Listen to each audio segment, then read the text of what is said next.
100 घटिया इंसान मरे होंगे तब जाकर कपिल शर्मा पैदा हुआ होगा। कपिल शर्मा जैसा गिरा हुआ वाहियात इंसान, वाहियात कॉमेडियन कोई है ही नहीं। ऐसा इस वक्त लोग कपिल शर्मा को ट्रोल कर रहे हैं। मैंने तो सिर्फ दो ही चीजें बताई। कपिल शर्मा के लिए लोग इस वक्त ना जाने क्या क्या बोल रहे हैं, चाहे बॉलीवुड को सपोर्ट करने वाले लोग हो या साउथ को सपोर्ट करने वाले लोग हो, क्योंकि कपिल शर्मा ने अपने शो में एक ऐसी बात कह दी है इटली को लेकर जिससे लेकर लोग भड़क गए हैं। दरअसल इटली जो है अपनी फिल्म का प्रमोशन करने के लिए आए थे।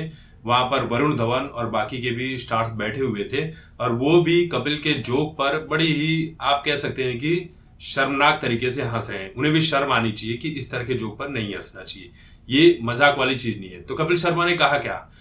दरअसल कपिल शर्मा कहते हैं कि इटली सर, आप इतने जवान हैं और आप इतने बड़े प्रोड्यूसर डायरेक्टर बन गए हैं। कभी आपके साथ ऐसा हुआ कि आप किसी स्टार से मिलने गए और उसको लगा ही ना हो कि आप इटली हो, उसने पूछा हो कि इटली कहां पर है। दरअसल कपिल शर्मा जो है इटली के सांवले रंग का मजाक बना रहे थे कि इटली इतने सांवले हैं, इतने काले रंग के हैं कि वो किसी को दिखाई ना पड़े। ये बहुत ही गंदा और वाहियात जोक था कपिल शर्मा का।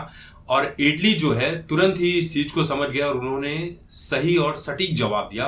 वो कहते हैं कि सर, एक तरह से मैं आपके सवाल को समझ गया हूं, मैं जवाब देने की कोशिश करूंगा। मैं AR मुरुगदास सर का बहुत बड़ा शुक्रगुजार हूं, क्योंकि उन्होंने मेरी पहली फिल्म प्रोड्यूस की थी। उन्होंने मुझसे स्क्रिप्ट मांगी। उन्होंने ये नहीं देखा कि मैं कैसा दिख रहा हूं, क्या मैं फिल्म बनाने के लायक हूं या नहीं हूं।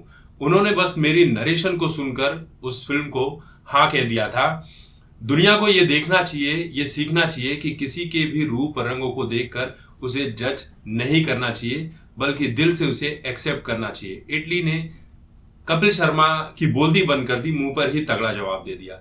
लेकिन सवाल यही उठता है कि क्या किसी व्यक्ति का टैलेंट मायने नहीं रखता है? क्या किसी व्यक्ति का व्यवहार मायने नहीं रखता? सिर्फ गोरा होना ही एक इंसान के भीतर की खूबसूरती दिखाता है? ऐसा तो बिल्कुल भी नहीं है। वरना दुनिया के जितने भी सांवले और काले रंग के लोग हैं वो सारे बुरे ही लोग हो जाए। दरअसल बॉलीवुड की फिल्मों में भी तो शुरू में यही दिखाया जाता है कि भैया सांवले रंग के हैं तो बहुत बेकार हैं। कई सारे पाठ्य पुस्तकों में भी ये दिखाया जाता है कि गोरे रंग वाला इंसान अच्छा होता है और काले रंग वाला इंसान बहुत बुरा होता है, वो अच्छा नहीं होता है। ऐसे बहुत सारे पाठ्य पुस्तक हैं जो स्कूल में बच्चों को भी पढ़ाए जाते हैं। और कपिल शर्मा जैसे लोग जो अपने पीछे इतना पैसा खर्च करके बड़े स्मार्ट बने फिरते हैं, नकली बाल लगाकर घूम रहे हैं उन लोग। वरना जब कपिल शर्मा इंडस्ट्री में आए थे, जब इंडियाज गॉट टैलेंट में परफॉर्मेंस दे रहे थे, तब पूरे गंजे थे। आज पैसे हैं इसलिए बड़े स्मार्ट बने घूम रहे हैं, वरना अब तक कपिल शर्मा तो पूरे के पूरे गंजे हो चुके होते। नकली बाल लगाकर घूमना कौन सी खूबसूरत हो भाई? किसी का भी, इटली हो या कोई भी हो, किसी का भी मजाक उड़ाने का शारीरिक रूप रंग से या उसके काले गोरे मोटे भद्दे नाटे जिस रंग से भी आपको किसने हक दिया है? हालांकि कपिल शर्मा कह रहे हैं कि ये चीज लोगों को समझनी चाहिए कि मैंने उस हिसाब से नहीं कहा जिस हिसाब से लोग मुझे टारगेट कर रहे हैं।